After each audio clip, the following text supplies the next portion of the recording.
I'll never forget that day, my birthday, the day she thought she could break me with a smile and a joke. Lisa had always been unpredictable, but this was a new level of cruelty. It started off like any other birthday. She woke me up with that smile, the one I always fell for. She told me to get dressed because she had a surprise for me, and for the first time in years, I thought maybe, just maybe, this could be the kind of moment where everything felt right again. The kids were still asleep, and she led me outside with a blindfold over my eyes. I remember her soft voice, teasing me about how I wouldn't expect what was coming. She had always had this way of keeping things light, and for a moment, I believed her. But then, when I opened my eyes, it all turned dark. There, in the middle of our backyard, she stood. The divorce papers were in her hand, and in a tone that still echoes in my head, she said, "Surprise. I'm leaving you for someone who doesn't have such a micro Johnson as you." The laughter from the people she'd invited over to celebrate echoed through the yard as she handed me the papers like they were nothing more than a birthday card. It was like the world slowed down. I stared at her, at the papers, at the people laughing, and for a moment, I wasn't sure if I was supposed to feel embarrassed or furious. But it didn't matter. I felt nothing. Not humiliation, not sorrow, just a cold realization that I had been living a lie for far too long. She didn't stop there. She actually kissed my best friend right in front of me, as if she had already planned this whole thing. They were all in on it, the joke at my expense. I felt like a fool, but in that moment, something inside me shifted. I wasn't angry. I wasn't heartbroken. I was done. I didn't say a word. I didn't beg her to stay or ask why. I simply turned around, went inside, and dialed my lawyer. I knew what I had to do, and it had nothing to do with begging her for another chance. It was time to take control of my life. The next morning, she sent me 82 missed calls, each one more desperate than the last. I let them ring. Lisa didn't realize then that what she had thought was a prank would be the beginning of her deepest regret. She thought she had humiliated me, that I would grovel and beg for her forgiveness. But what she didn't understand was that I had been humiliated for years. It wasn't the divorce papers that hurt, it was the years of disrespect. I wasn't going to play the game anymore. I watched her scramble to fix it, to apologize in every text, every voicemail. But she didn't understand, my heart had already shut off. I didn't care anymore. I was free. And for the first time in years, I felt the weight of that freedom settle over me, cold but comforting. The next few days felt like a strange kind of limbo. Lisa bombarded me with texts, calls, even emails, all begging for me to understand that it was just a prank, a joke she thought would make me laugh. But I wasn't laughing. I didn't even feel angry. I felt indifferent. And that indifference was more powerful than any rage I could have mustered. I spent my days going through the motions, work, meals with the kids, taking care of things like I always had. But there was no warmth in me anymore. I couldn't bring myself to look at her. I couldn't even pretend to care. Every time she came near me, I simply turned away. She didn't understand. I wasn't ignoring her because I was mad, I was ignoring her because I had seen her for what she truly was. She had spent years mocking me, belittling me with her little jabs disguised as jokes. It was always the same, how I didn't make enough money, how I didn't keep up with the Joneses, how she could have done better. And now, she thought she could humiliate me in front of our friends and that I would just shrug it off like it was nothing. That was the tipping point for me. I didn't respond to her calls, even when she showed up at the house, knocking on the door, asking for a chance to talk. Each knock felt like a slap in the face, but it wasn't the slap I'd received that night. No, it was the one she had given me long before this, every time she undermined me, every time she disregarded me, every time she made me feel like I was less than I was. I realized then that I had tolerated it for far too long. The silence between us was suffocating at first. She tried to fill it with apologies, promises to change, but it wasn't enough. I didn't care anymore. Not because I was bitter, but because I had finally seen her for who she was, a person who would choose anyone else over me. A person who thought that a cruel joke was a way to make herself feel better. I stopped responding to her messages. I stopped acknowledging her presence in the house. I knew what she was doing. She was trying to keep me emotionally engaged, trying to make me react, trying to get me to care. But she had miscalculated. I had stopped caring a long time ago. I was already emotionally divorced from her, even before the papers were signed. The worst part? She had no idea how far gone I was. She still thought she could win me back with a few heartfelt words and some tearful apologies. But I wasn't buying it. She had used me for so long, taken me for granted, and now that she had finally pushed me too far, she thought she could waltz back in and fix everything. It wasn't going to happen. I started noticing her desperation. She would cook dinner for the kids, asking if I wanted to join, her voice sweet and pleading, as though pretending everything was fine would make it so. But I didn't want her food. I didn't want her attention. I didn't want anything from her. She tried everything, small gestures, heartfelt texts, promises to work things out. But nothing moved me. The more she tried, the more I realized how deep her disrespect had run. It wasn't just the prank divorce that hurt, it was the years of dismissing my feelings, belittling my efforts, and treating me like I was expendable. Every time she showed up, apologizing, begging for forgiveness, I thought about how she had humiliated me in front of everyone that night. I thought about how she thought it was funny to throw divorce papers at me. And that was when it hit me, I wasn't the one who needed to fix things. She was. The kids noticed the change in the air. There were fewer family dinners, fewer nights when we'd all sit together and laugh. Instead, the house had become a battlefield of silence. The walls closed in on us, and I could feel the weight of everything that had happened pressing down on me. But there was no turning back. I wasn't going to be that man anymore, the one who tolerated disrespect for the sake of a false sense of peace. It wasn't until a few days later that the full weight of her actions hit me. Lisa's desperation had grown more apparent with every passing day. She tried every trick in the book, apologies, promises to change, even offering to take me on a surprise vacation to fix things. But none of it mattered. I'd stopped seeing her through the lens of a loving wife. Instead, I saw her for the person she truly was, manipulative, selfish, and someone who thought she could control me. What struck me most was her inability to understand the real issue. She still thought the problem was the prank divorce, as if it was just a momentary lapse in judgment. But the truth was, that prank was just the final straw. It was the culmination of years of mistreatment, of her dismissing my needs, belittling my efforts, and treating me like I was less than I deserved to be. She hadn't just humiliated me in front of our friends that night, she had been undermining me for years. I couldn't remember the last time I felt truly respected by her. Sure, there had been good times, moments where I felt like we were a team. But those moments were few and far between. I had allowed myself to be blinded by love and hope for far too long. But now, with the fog cleared, I saw everything for what it was. I had been invisible to her for years. My feelings, my efforts, they had never mattered. She had made her choice long before that night. She had chosen herself, chosen to live in a world where she could get away with treating me however she wanted. And I had let it happen. The night she threw the divorce papers at me was a wake-up call. I thought I would feel anger or betrayal. Instead, I felt relief. It was as if a door I had kept closed for years had finally swung wide open.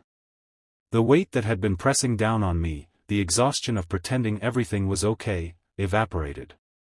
I wasn't angry anymore. I wasn't even hurt. I was just done.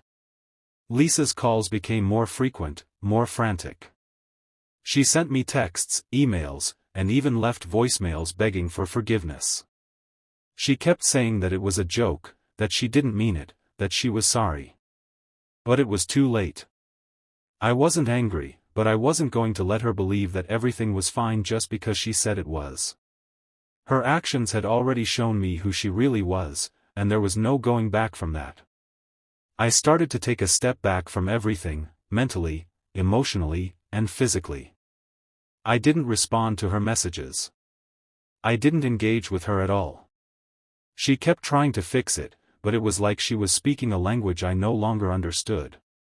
And the more she tried, the more I realized how much I had been ignoring the signs for years. How many times had she pushed me aside, telling me I was overreacting or being dramatic?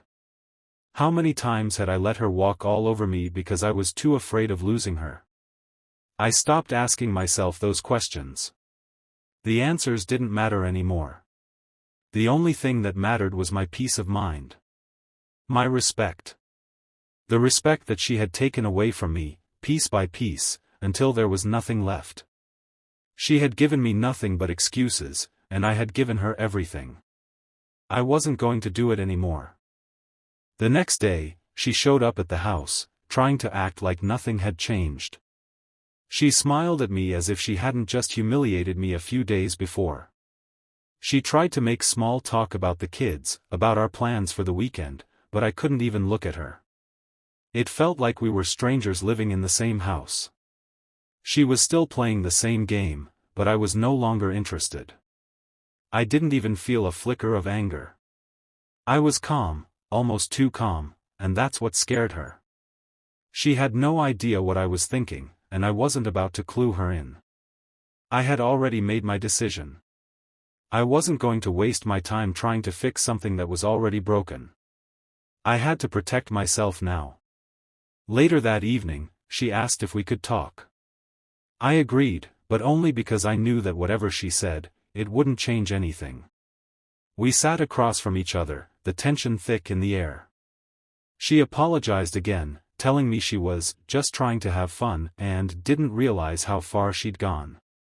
She tried to explain her actions as if it were just a small mistake, a misunderstanding. But I wasn't listening. Her words were meaningless now. I looked at her, my voice steady but cold. You don't get it, Lisa. This isn't about a joke. This isn't about a prank. This is about years of disrespect. You've been treating me like I'm not even here. You've been making decisions for both of us, without asking how I felt. You've disregarded me, ignored me, and then thought you could throw a divorce in my face as some kind of joke. I paused, letting the silence hang between us. I'm done. She stared at me, her face frozen in shock, as if she couldn't believe I had finally said it. But there was no turning back now. I was done. I had spent years putting her needs above mine, trying to fix a marriage that she didn't care about. And now, for the first time in a long time, I was choosing myself. I could see the shock on her face as my words sank in. Lisa wasn't used to this. She had spent years pushing me around, making decisions without consulting me, treating me as if I were some background character in our shared life. I could see the wheels turning in her head. She was trying to figure out where she went wrong, but she couldn't see it. She still didn't understand. Grant, she began, her voice shaky, please don't do this. I was just trying to have fun. I didn't think it would hurt you like this. Her eyes were pleading now, and I knew she was desperate to fix things. She wanted to rewind, to erase the pain she'd caused. But I wasn't going to play along anymore. The games were over. Lisa, you can't just say, sorry, and expect everything to go back to normal, I said, my voice calm but firm. This isn't just about the prank divorce. It's about the years of disrespect, the way you've made me feel like I don't matter. You never saw me. You never took me seriously, and now you think a few words can fix everything? I saw the flicker of guilt in her eyes, but it wasn't enough. It wasn't nearly enough to undo the damage.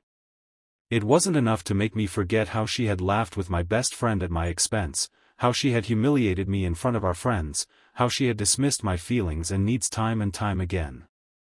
Her remorse wasn't real, it was just her panic, her fear of losing the life she had built on my sacrifices. The more I looked at her, the more I realized how far gone we were. She hadn't just hurt me in that moment, she had been hurting me for years. She had made decisions without me, assumed that my thoughts and feelings didn't matter, and when it was convenient for her, she tossed me aside like I was disposable. "You think I'm going to forget about this?" I asked, my voice low, the coldness in my words freezing the air between us. "You think I'm going to forgive you just because you're sorry now? This is who you are, Lisa. This is the woman you've become. You don't get to make a joke out of our marriage and then act like nothing happened." Her lips trembled, and she reached out as if she was going to touch me. I pulled back instinctively. I couldn't let her touch me, not now, not after everything. "I don't want your touch. I don't want your apologies. I don't want anything from you anymore," I said, my voice steady. "What I want is to find peace. And that means cutting ties with this. With you." She recoiled as though I had slapped her, her face pale. I saw the panic in her eyes, the realization that she had lost me, and there was nothing she could do to get me back. But the truth was, she had lost me long before the prank divorce. This was just the final nail in the coffin. "I don't understand," she whispered, her voice cracking. "Why? Why can't we fix this? We have a family. We've built something together." "We did build something," I said, my voice softening, but the words still heavy. "But you tore it apart. You took the trust, the respect, and the love, and you destroyed it. There's nothing left to fix." I watched her struggle to process what I was saying, watched her try to find the right words, the right argument that would convince me to come back to her. But I could see the desperation behind her eyes. She was scrambling, and the more she scrambled, the more I realized how little I cared about the outcome. I was done trying to save something that had never been fully mine to begin with. The kids came into the room a few minutes later, breaking the tension, and I immediately switched gears. I was still their father, and I couldn't let this affect them. I didn't want them to see the fracture in our family, not yet. I smiled at them, hugged them, and reassured them that everything was okay, just like I always had. But deep inside, I knew things weren't okay. Not anymore. And the more I tried to reassure the kids, the more I realized I was lying to myself. I couldn't pretend anymore. The life I had built with Lisa was over. She had made sure of that. As the day passed, Lisa's attempts to apologize became more frantic. She tried everything from cooking dinner for me to offering to go to therapy. But I knew, therapy wouldn't fix the root of the problem. This wasn't a misunderstanding that could be resolved with a few counseling sessions. This was years of emotional neglect, disrespect, and dishonesty. She had already made her decision about me when she decided that I wasn't worth considering. I went to bed that night with the cold feeling of finality settling over me. I wasn't sad, I wasn't angry. I was just empty. But in the emptiness, I found clarity. I knew now that the only way forward was without her. The next morning, I called my lawyer and told him to start the process. The divorce papers she had thrown at me weren't just a joke. They were a declaration. And now it was time for me to make my own declaration. Lisa thought she had humiliated me. But what she didn't know was that I had already begun the process of reclaiming my dignity. The days after I filed for divorce felt oddly peaceful. It wasn't the calm before the storm, though I knew it was coming. No, this peace was something different. It was the peace of finally taking control of my life, of no longer being tied to someone who saw me as a punchline. The weight I'd carried for so long was gone, and for the first time in years, I could breathe freely. Lisa, on the other hand, was unraveling. She had always been the one in control, the one who called the shots, the one who had everything figured out. But now, she was desperate. She had tried everything, apologies, tears, even asking if we could start over. But the more she tried, the more I realized how deeply she had misunderstood me. It wasn't about her trying harder or doing more. It was about her seeing me as a partner and not as someone to manipulate, control, and belittle. She called me every day, at all hours, begging for me to reconsider. But I didn't pick up. I didn't need to. The more she reached out, the more she showed me that she still didn't get it. She didn't get why I had reached the point of no return. It wasn't about the divorce papers. It wasn't about the prank. It was about years of emotional manipulation, years of pretending to be someone I wasn't just to keep the peace, years of being treated like I was invisible, like my feelings didn't matter. One evening, she came home early, hoping to catch me at a weak moment. She thought she could win me back with a heartfelt speech. When she walked in, I could tell by the look on her face that she had rehearsed every word. She looked vulnerable, desperate even, but I wasn't moved. "Grant, please," she said softly, her voice shaky. "I made a huge mistake. I was wrong. I was just trying to make you laugh, to lighten things up, and I didn't think it would hurt you. I'm sorry. I'll do anything. Just, please don't go through with this. We've built so much together." I looked at her, this woman I had spent so many years with, and realized that I no longer recognized her. She wasn't the woman I had married. She was a stranger who only saw me as someone to be used, someone to be discarded when I no longer fit into her perfect little world. "You don't get it, Lisa," I said, my voice calm but firm. "You've never seen me. You've never respected me. This isn't about the prank, or even the divorce. It's about everything that's led up to this. The years of you treating me like I wasn't important. Like I was just here to play the role of your husband while you did whatever you wanted.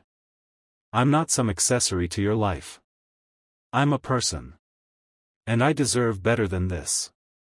Her face fell, and for a brief moment, I thought I saw something in her eyes. Maybe it was regret, maybe it was a realization, but I didn't wait to see if it was real. I turned away, my back to her, signaling that I was done. "I've made my decision. And nothing you say will change it. You had your chance." She didn't try to stop me as I walked out of the room, but I could hear her start to sob behind me. I didn't care anymore. The tears were just another part of the act. I had seen it before, 1,000 times, her pretending to be the victim, as if everything was someone else's fault. But this time, it wasn't going to work. I wasn't going to be guilted into staying. I didn't return that night, and I didn't pick up my phone when she called. I spent the night at a hotel, alone, in a bed that was entirely mine, without the weight of her presence hanging over me. For the first time in years, I felt completely free. The next morning, I met with my lawyer again, discussing the next steps in the divorce process. I was already moving forward with my life, and there was no turning back. I wasn't doing this out of anger or spite, I was doing it for me. For my peace of mind. For my sanity. When I returned home that evening, it was like walking into a different world. Lisa had been busy, her things were already packed. The house felt colder, emptier, and I realized then that I was finally ready to let go of everything that had kept me tied to her. She was sitting at the kitchen table, staring at her phone, when I walked in. Her eyes were red, her makeup smeared, but she didn't look at me. She didn't need to. I could already see the defeat in her posture. She knew. "I'm leaving," she said quietly, as if it were an afterthought. I don't know what to do now. I've lost everything." I didn't respond. I didn't need to. She had already lost it all. She had lost my respect, my trust, and my love. And no amount of pleading or apologizing would ever bring those things back. "I know," I said softly, almost as a whisper, "but that's something you'll have to live with." The days that followed were oddly calm. I had expected tension, drama, and even a bit of chaos. After all, Lisa had always been someone who thrived on controlling the narrative. But this time, there was nothing left for her to control. I had already made my decision, and she couldn't change it. She left the house a few days later. I hadn't expected her to leave so soon, but her things were packed and ready, and she had made arrangements to stay with her sister. It was a clean break, one that felt like a breath of fresh air. The silence in the house was overwhelming at first. It was strange, almost too quiet. But then it settled, and I realized that this was what peace felt like. The kids were confused, of course. They didn't understand why things were different, why Mom wasn't around anymore, why there were no more family dinners or movie nights. I tried my best to reassure them, telling them that everything would be okay and that Mom and Dad just needed some time apart. They didn't ask for more details, and I was glad. I wasn't ready to explain the full extent of what had happened, but I knew they would understand one day. Lisa didn't just leave our home, she left my life. And as much as I had been the one to pull away, I could see the cracks in her that I hadn't noticed before. She had never expected me to walk away. In her mind, I was just another part of her life she could manipulate, mold, and control. But I had refused to play along anymore. Her calls stopped for a while. The messages were still there, but there was a sense of finality in the air now. I had told her my truth, and I hadn't backed down. I didn't want to hear the excuses, the pleas, or the promises of change. I had seen the woman she had become, and I was done. But then, one morning, I got a call from her. I had been preparing breakfast for the kids when my phone buzzed. It was an unknown number, but I knew it was her. Something about the number, the way the call was timed, told me this wasn't just another plea for reconciliation. This was different. I picked up the phone, my heart steady. "Hello?" "Grant," her voice came through, tentative at first, then breaking. I need to apologize. I've done a lot of thinking, and I realize that I've lost everything. I've lost you. I don't know what to do anymore." There was a shift in her tone, a shift I hadn't heard before. She wasn't just apologizing anymore, she was mourning. She was mourning the life she had destroyed, the one that had revolved around her, her needs, her control. Now that she had lost it, she was left with nothing. "You should have thought about that before you treated me the way you did," I said calmly. I wasn't angry, I wasn't upset, but the finality of my words hung in the air like a heavy truth. "You never cared about me, Lisa.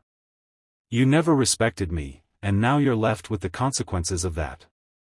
I heard her inhale sharply, the weight of my words settling over her. I don't know what I was thinking. I just wanted to have fun, to feel like things were normal again. I thought I could fix it. I thought I could fix everything with a joke.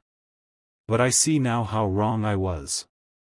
I could feel the guilt and regret pouring through her voice, but it was too late. The moment for us to fix things had passed. The moment when I could have forgiven her had passed. It had been long gone. And there was no going back. "You can't fix what's broken," I said quietly. "You've hurt me, Lisa, in ways that can't be undone. And no apology can fix that." She fell silent for a moment, the realization that her words would never be enough sinking in. "So this is it?" she asked, her voice small. "You're really done with me?" "Yeah," I answered, my voice unwavering. "I'm done. I've been done for a while now. And I can't keep pretending that I'm not." She didn't say anything else. The silence between us stretched out, thick and heavy. And I realized, as I sat there listening to the quiet, that this was the last time we would ever speak like this. This was the last time I would ever give her the power to make me feel small, insignificant. This was the last time I would let her define my worth. I hung up the phone without another word. The finality of it hit me, but I didn't feel sadness. I didn't feel relief either. I just felt empty. But it wasn't an empty that hurt. It was an empty that had room for something else, something better. Lisa wasn't the only one who had been living a lie. I had, too. For years, I had been living for her, trying to make her happy, trying to fix a marriage that had been broken long before the prank divorce. But now, for the first time in a long time, I was living for myself. The phone call marked the beginning of the end. I knew she would never understand. I knew she would never be able to grasp how deeply she had wounded me. But it didn't matter. The process had already started. I was already moving forward, already letting go. And the more I let go, the more I realized that this was the best decision I had ever made. After the phone call, Lisa's attempts to fix things faded into the background. There was nothing left for her to say or do that would change my mind. I had long since stopped being the man who would forgive and forget, the man who would ignore his own worth for the sake of a relationship that was never truly equal. Her messages dwindled. She didn't call anymore. At first, I thought it was because she had accepted that I was done. But I was wrong. It wasn't resignation that kept her silent, it was fear. Fear that I was gone for good, that the life she had built on my compromises and sacrifices was slipping away from her. And though she had destroyed our marriage, she still couldn't comprehend that the real problem wasn't the divorce papers or her lack of attention, it was the years of disrespect that had led me to this point. I continued to live my life, focusing on the kids, taking care of what needed to be done, and, for the first time in ages, taking care of myself. The emptiness I had once feared now felt like freedom. I went to the gym again, worked on a few personal projects, and rediscovered parts of myself that had been buried under the weight of a marriage that never really supported me. The man I had been, always second, always trying to please, always trying to fix things, was no longer who I was. Then, one evening, the phone rang again. It was late, too late for her to be calling with any real reason other than to once again beg for forgiveness. But I answered anyway, because I knew she would need closure, even if I didn't. Grant, her voice cracked, and I could hear the tremor in it. She was on the verge of breaking. I don't know what to do. Everything's falling apart. I've lost you, I've lost everything. I thought I could fix it. I thought if I gave you a good reason to stay, you would. Her words were desperate, fragile. I had heard the regret in her voice before, but this time it sounded different.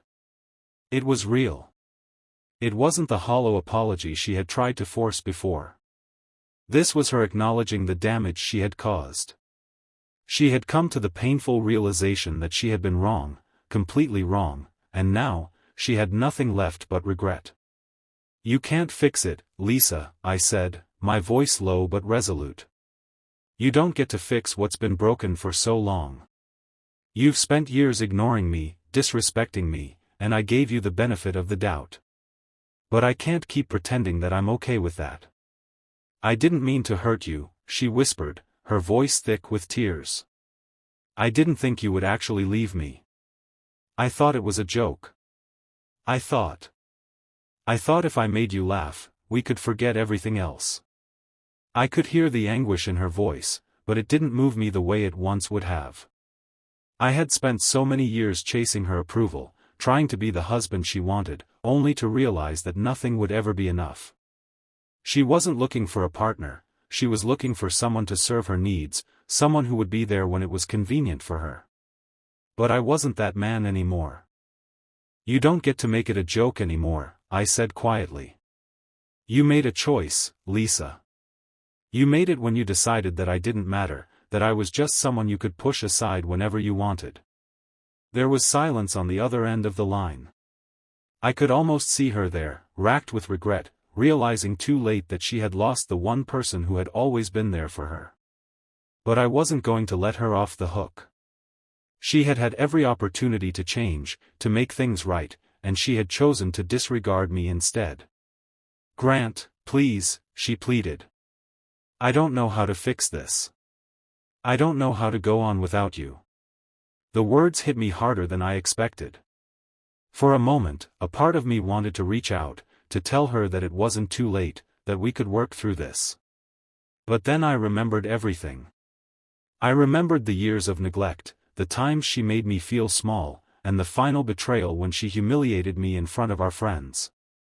I had spent so much time trying to fix a marriage that was broken long before the prank. There was no fixing it now. "You'll have to figure it out, Lisa," I said softly. "I've moved on. And you need to, too." She let out a ragged breath, and I could hear the finality of my words settle in. She was crying now, and I felt no sympathy. I had given her everything, and she had taken it for granted. I wasn't going to keep holding on to something that wasn't there anymore. I hung up the phone without another word. As I sat there, the kids playing in the next room, I realized something: there was no more shame in this. No more guilt. I had walked away from a marriage that wasn't healthy for either of us, and now, for the first time in years, I felt free. Lisa would eventually learn that regret doesn't fix broken things.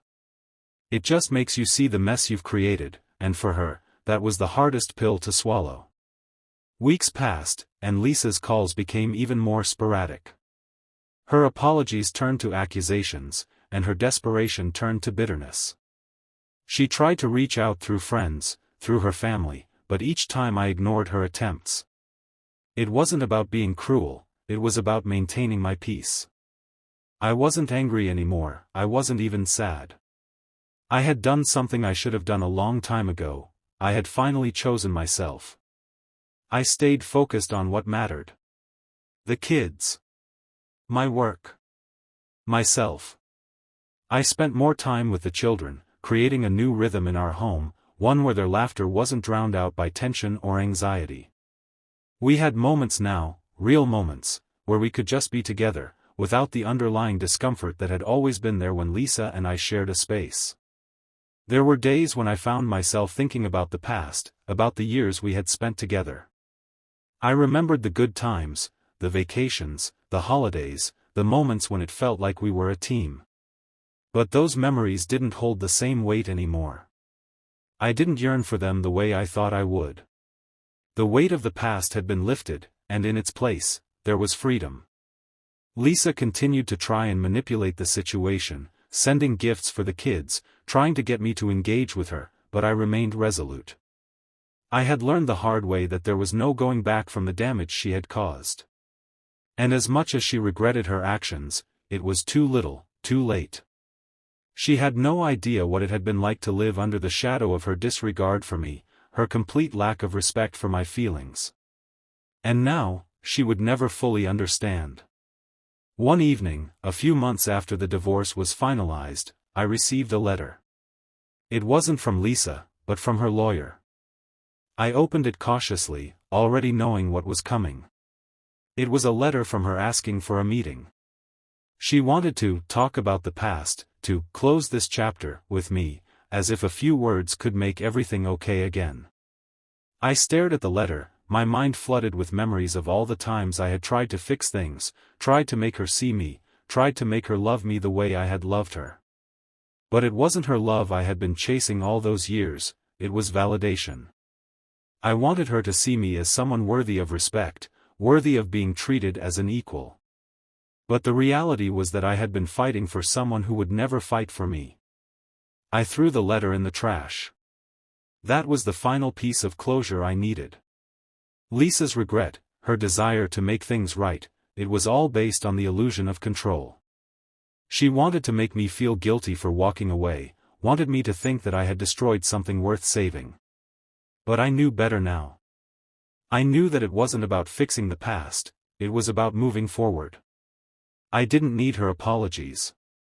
I didn't need her to validate my decision. What I needed was the life I had started to build for myself. The life where I wasn't defined by her choices, where my worth wasn't tied to her approval. I was learning to stand on my own, to trust myself again. And that felt better than anything she could have ever offered me. The days grew easier as the months passed. The kids adjusted to the new dynamic, and we found a rhythm that worked for us. They didn't need to know the full story. They didn't need to understand the depths of the emotional turmoil I had endured. All they needed to know was that I was there for them, that I was present, that I was no longer living in the shadow of a broken marriage. And as I watched them grow, I realized something important. This was my chance to teach them something valuable. I wasn't going to let them grow up in the same patterns I had. I wasn't going to let them think that they had to tolerate disrespect, that they had to settle for a relationship that made them feel small. I wanted them to know their worth, to know that they deserved love and respect, not just from others, but from themselves first and foremost. Lisa's regret, her attempt at reconciliation, would never bring back what we once had. But that was the lesson I had learned. The respect I had been searching for could only come from within. I didn't need her approval. I didn't need her validation. I had found something more important, my own sense of worth. And that was the real revenge, the quiet strength of knowing that I had reclaimed my life, my peace, and my self-respect. I was no longer the man who had spent years trying to please someone who would never appreciate me. I was the man who had walked away, who had chosen himself, and who had learned the most important lesson of all: you can't build a life on someone else's disrespect. As the months went by, I continued to build the life I had always wanted, one where I was free from the weight of the past. And I knew, deep down, that Lisa's regret would never be enough to undo the damage she had caused. But it was enough for me to finally let go. The story was over.